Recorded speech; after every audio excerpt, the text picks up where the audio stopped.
భారత సైన్యానికి సంబంధించి ఇదివరకటి ప్రభుత్వానికి ప్రస్తుత ప్రభుత్వానికి మీరు గమనించిన తేడా ఏంటో చెప్తారా? One, as somebody who served in the army for a long time, personally నన్ను అడిగితే పాలిటిక్స్ చాలా దూరంగా పెట్టడం అవసరం ఆర్మ్ ఫోర్సెస్ని ఇన్వాల్వ్ అస్సలు చేయకూడదు. ఇర్రెస్పెక్టివ్ ఆఫ్ ఏ గవర్నమెంట్ ఉన్నది, armed forces are meant to serve that government or that policy. పూర్వం ఒక పాలసీ ఉన్నది, ఆ విధానంలో పనిచేసాం.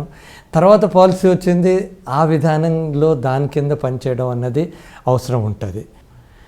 ఆర్టికల్ 370 ఒకటి, I think it should have been removed long back, 50 years, 60 years back, or maybe immediately after the integration of J&K with India.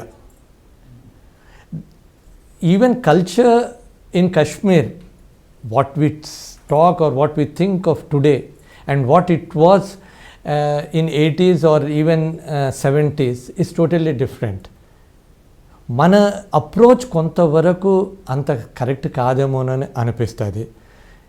80s or even earlier part of it, Kashmiris were more Sufi oriented, oblique, వాళ్ళ procedures, వాళ్ళ ఆ religious fundamentalism అన్నది లేదు. అది యాక్చువల్గా import అయినదే అనవచ్చును. Actual నిజాయితీ పరంగా చూపిస్తే most of the people they would not like to be anywhere away from India. They would like to be with India.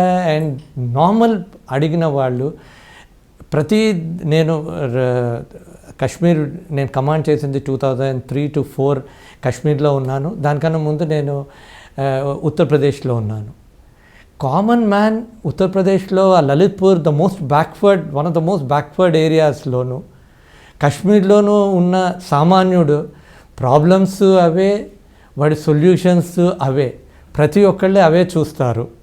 In fact Kashmir వాళ్ళు మనం అంటే ఏమీ అనకపోయినా రిక్రూట్మెంట్ కొరకు, అంటే యాజ్ అ ఇంట్రెస్టింగ్ సైడ్లైట్ మీకు చెప్తాను, అక్కడ 10 వేకెన్సీస్ ఉంటే 1000 మంది రిక్రూట్ అవ్వడానికి వచ్చేవారు కశ్మీర్లో. నేను కశ్మీర్ కోటాలో నేను అక్కడి నుంచి మనుషుల్ని నాసిక్ పంపించాను రిక్రూట్ అవ్వడానికి, ఎందుకంటే అక్కడ అవ్వలేకపోయారు అని. సో దట్ ఐడియా దట్ వాళ్ళు సపరేట్ ఉండదలుచుకున్నారు అన్నది may not be really correct. In fact, I would not like to comment on the administration or otherwise. Maybe what they require is that roti kapda makan with respect and pride. Some of the things which they have undergone, we have to, at a lower level, at the common man's position, if the similar things happened in my own village, oblique in my own place, maybe my reaction to whoever has done it would be different. That is how I look at it. The armed forces, as నేను అక్కడ 2003-4లో ఉన్నప్పుడు what we have done నేను మీకు చెప్పాను. In a very simplistic term, నేను మీకు ఇది చెప్తున్నాను. We conducted a football tournament. The football tournament was named as Lance Naik Loan Memorial Trophy. ఆ లాన్స్ నాయక్ లోన్ ఎవరు అని మీరు అడగవచ్చు. అతను ఆర్మీలో మిలిటరీ ఇంటెలిజెన్స్లో ఉంటూ ఆయన పోయినవాడు. అతని మెమోరియల్ ఫుట్బాల్ ట్రోఫీ పంచ్గావ్ అన్న చోట మేము కండక్ట్ చేశాము. And they were almost 18 teams which took part in it. So it's a question of how I reach out, how I interact with people. కాశ్మీర్కి సంబంధించి ఆనాటి నెహ్రూ విధానాలు ఎంతవరకు కరెక్ట్ అంటారు? మీరు అంటే if you ask me frankly, I would say as a policy, I think there is some, whether it is J&K, whether it is Northeast, I think somewhere we went wrong and నాకు అనిపిస్తుంది. Somewhere we went wrong. We should have actually integrated them with us. And at that point of time, frankly, నేను 85లో అక్కడ course చేశాను, mountain warfare చేశాను. Again we went to a lot of places and all. There was nobody expected. 87 period అంటే where Mufti was the home minister, kidnapped. ఇప్పుడు అంటే it's again a very interesting, ఇప్పుడు ఆమె first time she has identified that gentleman. ఇప్పటి వరకు she never has ever been in public and she has been staying in Tamil Nadu. అంటే ఎక్కడ ఏమిటి అనేది she has never come out. Now this is the first time she has come out. that's a time where somewhere at a bottom level orders అంటే ఇప్పుడు again it's an informal one which I'll share it with. When we talk in terms of what happened Kashmiris వెళ్ళినది అన్నది, it was something which nobody expected. Sudden orders ఏమీ లేదు, because I follow orders.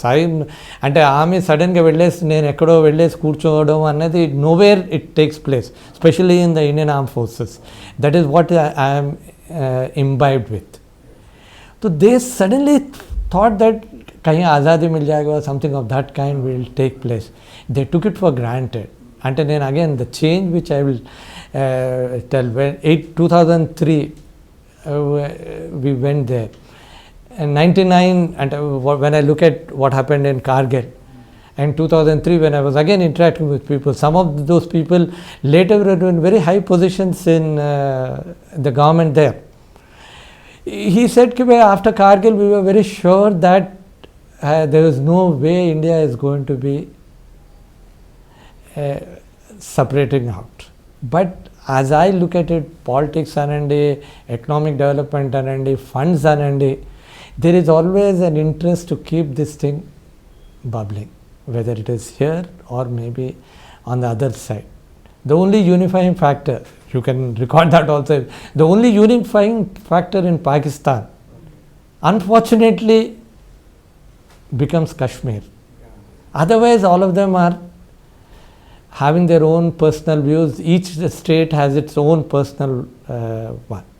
Sardar Vallabhbhai Patel involvement Kashmir ఇష్యూలో ఉంటే పరిస్థితి వేరే విధంగా ఉండేది కదా. It is again a very subjective one. When we may say that Vallabhbhai, if Sardar Patel was involved, it might not happen. Yes. But there are lot of recorded evidences, including journalists like Kuldeep Nair, who have quoted Sardar Patel.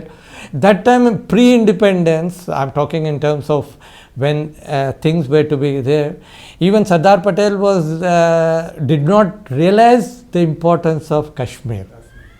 In fact, they were willing to give Kashmir to the other side if without any problem Hyderabad and rest of this becomes part of India. So in hindsight we can say Vallabhbhai Patel or Sardar Patel might have done it differently for whatever reasons. Again, Sardar Patel in case of Kashmir he had these views, but when it came to China/Tibet, he visualized that things would be different, and I think he turned out to be right. He visualized then, and he has put it in writing, a lot of letters which he said that we have to take steps to enable us to do what we should be doing.